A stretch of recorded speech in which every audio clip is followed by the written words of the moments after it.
Esse programa é Timeline porque a gente muda para os assuntos gerais que estão perambulando pelas timelines do Brasil, próximos da gente aqui também, Rio Grande do Sul, claro, Porto Alegre, enfim, e do mundo.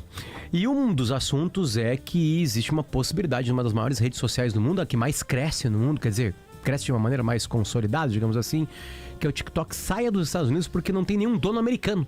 Tipo assim, é possível, não é? Mas não é o país da liberdade, ou não é? Enfim, como é que a gente discute isso? A gente teve que chamar o que a gente faz. O que o jornalismo faz? Vamos falar com gente que entende do assunto? Vamos chamar pessoas aqui que sabem do que tá rolando para tentar passar pra gente algum tipo de panorama de se isso pode acontecer ou não? Então, por isso que a gente chama agora o Rafael Chaya. Ele é advogado especialista em direito digital. Rafael, muito obrigado pelo teu carinho, cara. Segunda-feira de manhã com a gente aqui. Bom dia a todos, estou à disposição. Tudo bem. Rafael, vamos lá. É possível isso? Primeiro já de largada pra ti.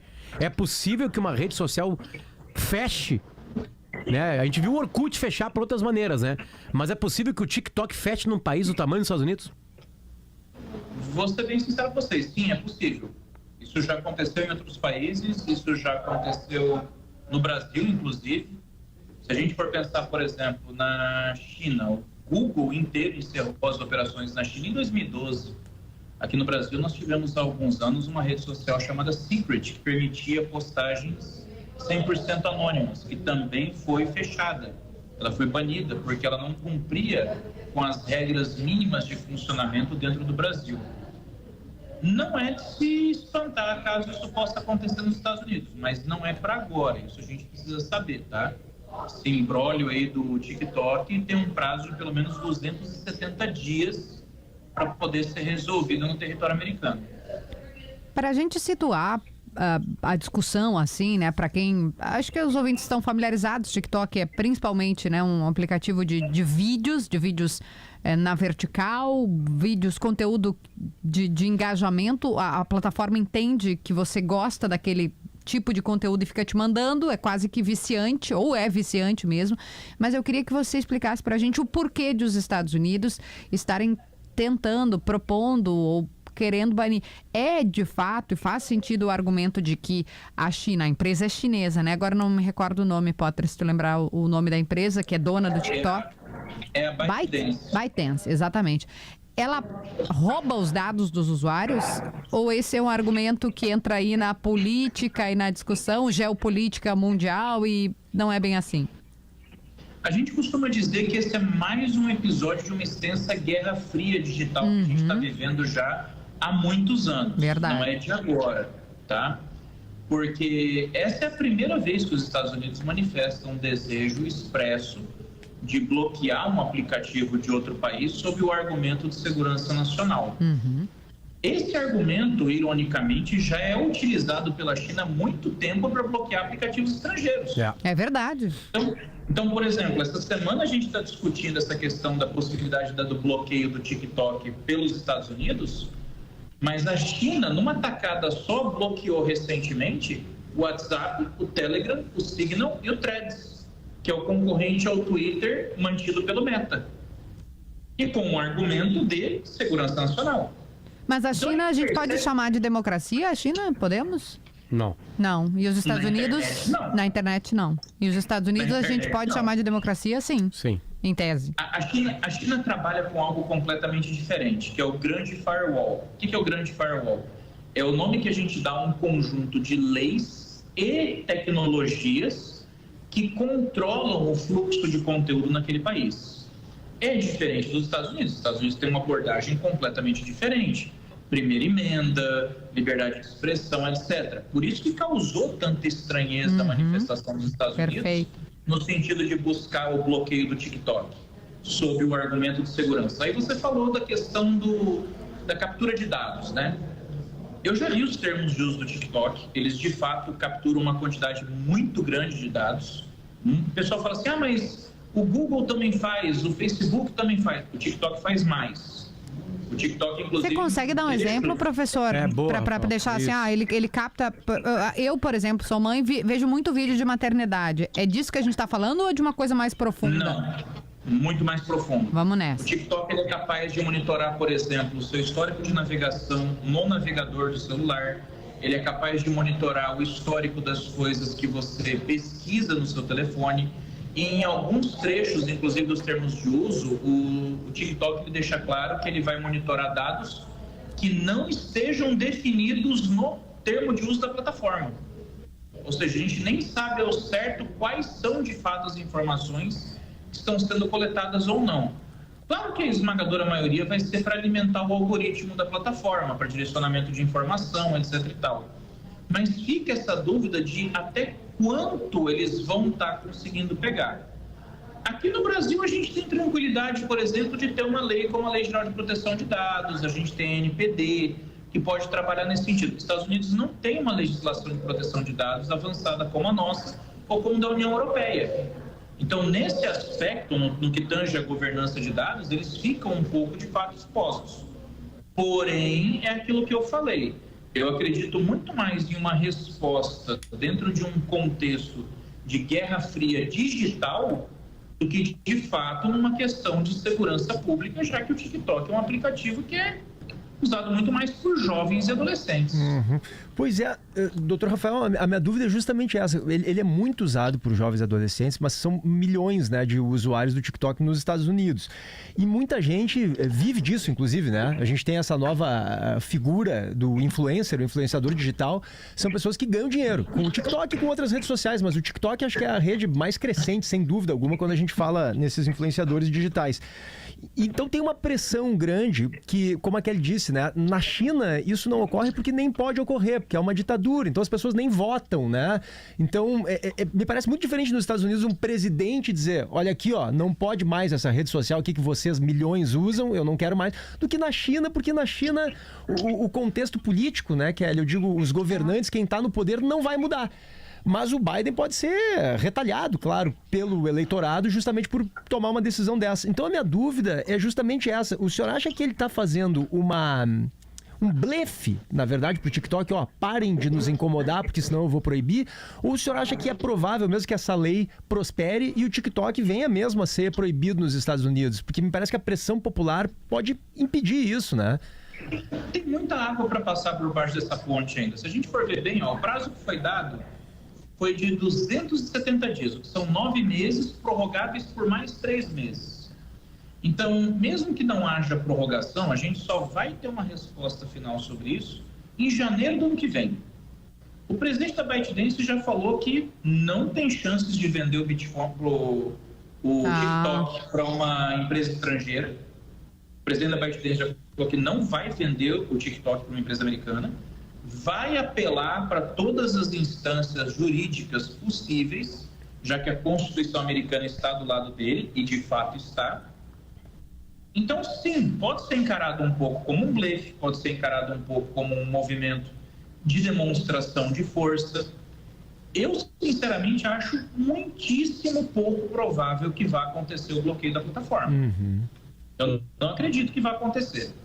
E se for acontecer, não é para agora, seria no máximo, no mínimo, para janeiro do ano que vem. Até lá, muita coisa pode ter acontecido.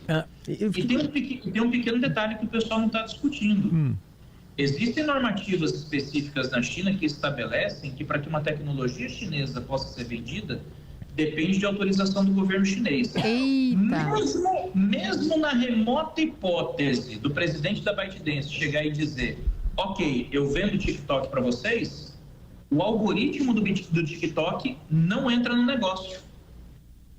Então, ele pode vender a plataforma, mas não o algoritmo. A editoria, de fato, não é tecnologia, a editoria é política. A editoria dessa discussão, dessa batalha que está acontecendo, e até pegando o que o PG falou, Potter, do Biden, é incrível que republicanos e democratas estejam juntos, né, na mesma toada, assim, no Congresso americano, ambos cobrando e apoiando a lei do Biden. Não, e aí aproveita, Rafael, temos alguma verdadeira, sei lá, notícia de que alguma coisa da segurança americana foi violada pelo TikTok? Não que eu tenha conhecimento, para ser sincero. Eles sempre usam muito esse argumento do risco à segurança nacional com base em conjecturas. Porque pode ter o acesso aos dados de milhões de cidadãos. Porque pode haver um monitoramento inesperado das pessoas. mas algo concreto, de fato, nunca foi apresentado. E isso acontece lá do lado da China também. A China usa o mesmo argumento, usa as mesmas razões. A diferença é que lá eles não dão os 270 dias, eles bloqueiam na hora. Então, assim, nunca houve nada de concreto nesse sentido. Nós sabemos que existem questões graves pertinentes à privacidade. Aí você pega, por exemplo, professoras como a Shoshana Zuboff, que escreveu um livro excelente, A Era do Capitalismo de Vigilância, em que fala sobre essa nova economia que foi construída sobre os nossos dados. Tudo bem, isso é uma questão de privacidade, isso é uma questão de direitos de personalidade, mas não de segurança nacional. Para ser uma questão de segurança nacional, só se você conseguir me demonstrar, por exemplo, que algum agente público, algum chefe de Estado, algum representante da Câmara dos Representantes do Povo, que é o Congresso americano, está sendo espionado por meio do uso desse aplicativo. Sim, sim. É porque na campanha presidencial, né, todo mundo que era democrata na campanha foi proibido de usar o aplicativo. Aliás, tinha que apagar o aplicativo dos celulares, né? E na campanha, no Trump ainda, não sei se tu vai lembrar desse episódio, os jovens americanos marcaram para dizer que iam no comício do Trump. Isso. E aí o comício ficou vazio. Aí lá atrás, o Trump queria proibir o TikTok por causa desse episódio específico. Veja que também tem tanto elemento, né? Mas aí é usado de uma outra maneira, né? Bom, a gente está conversando com o Rafael Chay, ele é advogado especialista em direito digital. E acho que a primeira pessoa que eu converso, Rafael, que me diz que leu os termos e condições. Eu nunca conversei com ninguém que leu termos e condições na minha vida. Tipo assim, então vamos aproveitar isso. A gente fala muito de privacidade, fala muito de dados. Isso fica no ar e parece que todo mundo sabe o que é isso, né? O que essas empresas sabem da gente, Rafael? O que a gente entrega para elas dia a dia? Olha, tá mais fácil eu dizer para vocês o que elas não sabem. Porque a partir do momento que você trabalha hoje com algoritmos, você trabalha hoje com tecnologias, por exemplo, como Big Data, hoje a gente está entregando basicamente geolocalização, a gente está entregando hábitos de navegação, ou seja, o tipo de pesquisa que a gente faz, o tipo de link que a gente clica, os interesses que a gente demonstra. Existem plataformas, isso já está comprovado já em diversas instâncias já, que fazem a captação até mesmo ambiental. Existe a questão da captação ambiental, para quem tem, por exemplo, assistentes virtuais em casa. Tá. Captação ambiental, elas estão ouvindo e nos filmando. Está te ouvindo o tempo inteiro. O pessoal acha, por exemplo, assim, não, o meu assistente virtual ele só me ouve quando eu chamo o nome dele. De forma nenhuma, meu amigo. Ele está te ouvindo 24 horas por dia, até porque nós... Alexa, sua sem vergonha... E eu achando a Alexa uma nome aos bois, mas ela está te ouvindo 24 horas por dia. Nós tivemos um curiosíssimo caso, inclusive, um caso de violência doméstica nos Estados Unidos, em que a prova de que o marido cometia os atos de violência contra a esposa foi a captação ambiental da Alexa. Opa, mas então... Foram fornecidas as gravações que serviram como prova de que ela estava sendo vítima de violência doméstica. Pois é, doutor Rafael, a gente percebe muito claramente, né, Kelly, por exemplo, a gente está conversando em casa, eu estou com a minha esposa conversando e eu menciono a marca de um tênis que eu tô com vontade de comprar. Pô, eu abro o celular, tá o anúncio do tênis ali na minha frente. Mas tu foi ouvido ou tu um dia já foi no Google e botou... No Google. Eu acho que ocorre casos muito claros, o doutor Rafael pode falar melhor pra gente, né? Em que eu não me lembro de ter ido no Google antes. Eu comentei e na próxima vez em que eu abro o Google ali, ou determinado site, aparece o anúncio desse tênis que eu comentei ali privadamente com a minha esposa. A minha dúvida é essa. Se eles... Claro que para as redes sociais é bom ter acesso a esses dados nossos todos. Localização, interesses, redes de amizade. Claro que eles conseguem vender qualquer coisa com maior facilidade. Agora eu queria que o senhor explicasse para a gente, doutor Rafael, por que isso é ruim para nós? Por que é de uma maneira clara, por que é tão ruim que eles tenham acesso a tudo isso pra gente? Porque, em princípio, tá só aparecendo um anúncio ali para mim sobre algo que eu comentei. Mas por que isso pode ser negativo? Isso é excelente, essa pergunta. Porque a gente sempre pensa assim, é só propaganda. A partir do momento que uma rede social ela começa a construir o seu perfil por meio de coleta de dados, Big Data, etc., existe a possibilidade real daquilo que a gente chama de controle informacional em larga escala. Em 2012, o Facebook ele publicou um estudo, esse estudo existe para quem quiser pesquisar, que fala sobre a possibilidade do chamado contágio emocional. que o Facebook fez? Ele pegou um conjunto de 650 mil usuários, sem consentimento informado, e ele começou a manipular as informações no feed. O Facebook literalmente conseguiu induzir depressão em metade dos usuários. Meu Deus. Qual era a intenção deles fazerem isso? Provar a existência do chamado contágio emocional. O que é o contágio emocional? Eu, por meio da manipulação de informações dentro de uma plataforma social, posso manipular o seu pensamento, a sua opinião e a sua emoção. Onde que isso foi usado? Caso Cambridge Analytica em 2016, que as pessoas parecem que já esqueceram. Em que uma empresa, Cambridge Analytica, que era uma empresa ali de assessoramento para a parte política, utilizou a API do Facebook para manipular as informações que apareciam no feed de vários usuários, para dessa forma conseguir fazer com que eles construíssem opiniões sobre determinados temas, inclusive o Brexit. Existe uma discussão hoje sobre o papel que a manipulação informacional, em razão do Big Data, tomou sobre os usuários na época do Brexit. Como isso pode ter influenciado as pessoas que votaram pela saída da Inglaterra, do Reino Unido. Mas aí teria ajudado a Inglaterra a sair da União Europeia, não a ficar. Teria ajudado. A sair. Teria influenciado a sair. E isso, então... o que me garante que isso não está acontecendo com a gente aqui no Brasil, quando a gente faz as nossas escolhas, achando que a gente está fazendo as escolhas com base nos nossos argumentos e vivências e etc. Absolutamente nada. Se a gente não tiver o cuidado de saber nós mesmos filtrarmos as informações que a gente recebe, nós estamos absolutamente suscetíveis a uma manipulação informacional em larga escala. Esse é o lado obscuro dos algoritmos, do Big Data, da privacidade, porque a gente não sabe o tipo de informação que a gente vai estar recebendo. Mas não é tudo dentro de uma bolha, doutor Rafael. Não é tudo as pessoas não recebem só aquilo que alimenta elas, porque o que o Facebook fez foi uma quebra disso, né? As pessoas começaram porque, na verdade, tem uma lógica de vida, né? A gente sempre se cercou de pessoas que concordam com a gente. Esquece a internet. Sim, mais ou menos é assim. É quase insuportável tu viver todo dia discutindo com pessoas, né? Tipo assim, então, a gente meio que, não vou mais procurar esse casal aqui. Fui numa janta, deu tudo errado. Não vou mais na casa... no carro. Não vou mais na casa desse cara. Não vou mais, não quero mais discutir isso aí. E o algoritmo meio que seguiu a vida, né? Mas como ele colocou nesse estudo um monte de gente pensando diferente, começaram a aparecer posts que discordavam, as pessoas começaram a ficar tristes, algumas chegaram na depressão, enfim. Mas não é exatamente assim que funciona, igual a vida real, não é? A bolha não é o que é a realidade humana há 16 mil anos, há 20 mil anos, não é assim que a gente cresceu até agora e as redes sociais só copiam isso, continuam nos colocando em bolhas porque sempre foi assim? Eu concordo com você, mas eu vou só trocar uma palavra. Eu não digo que as redes sociais copiam, eu digo que as redes sociais, elas agravam. Elas aprimoraram algo não tão legal. Acentuaram, a gente pode dizer. Tem um pesquisador chamado Elie Parisier, em 2018, ele falou sobre esse fenômeno das câmaras de eco ideológicas, para reverberar as mesmas ideias, etc.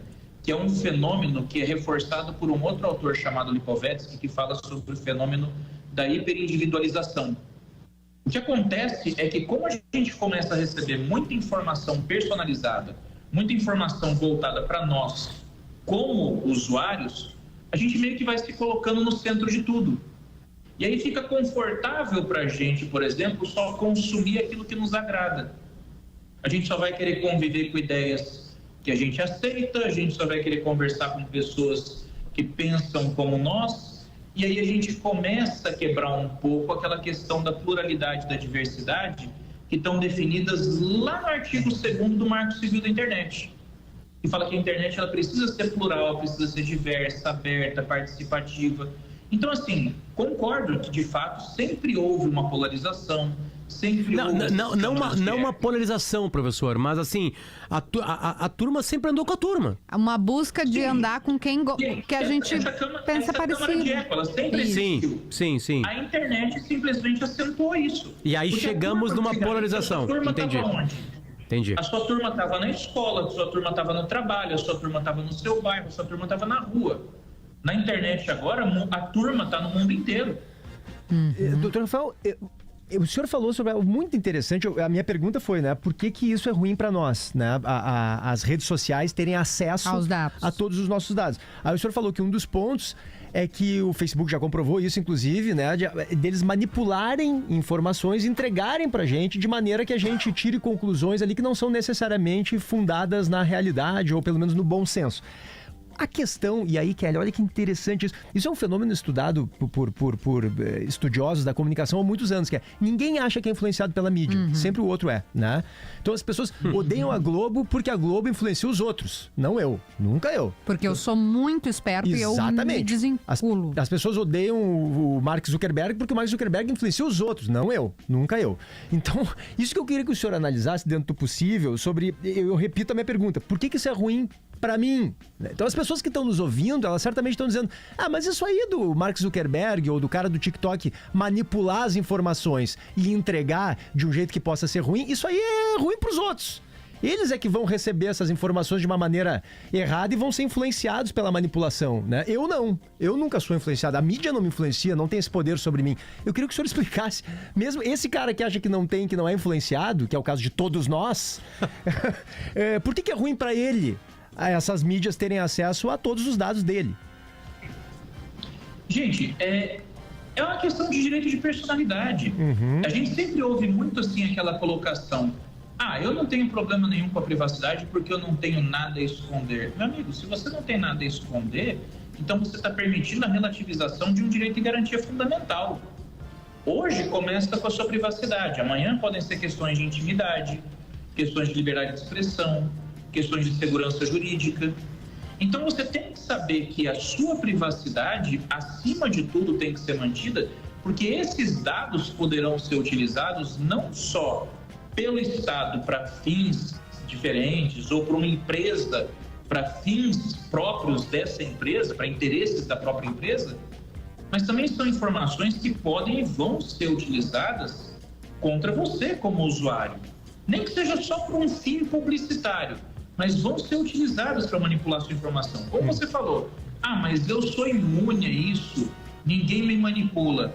Gente, exatamente a pessoa que fala que não é manipulada, em algum momento já foi manipulada sem perceber, porque a manipulação ela é no subconsciente. Ela não é uma manipulação consciente. Você não sabe que está sendo manipulado. Esse é o ponto, muitas vezes.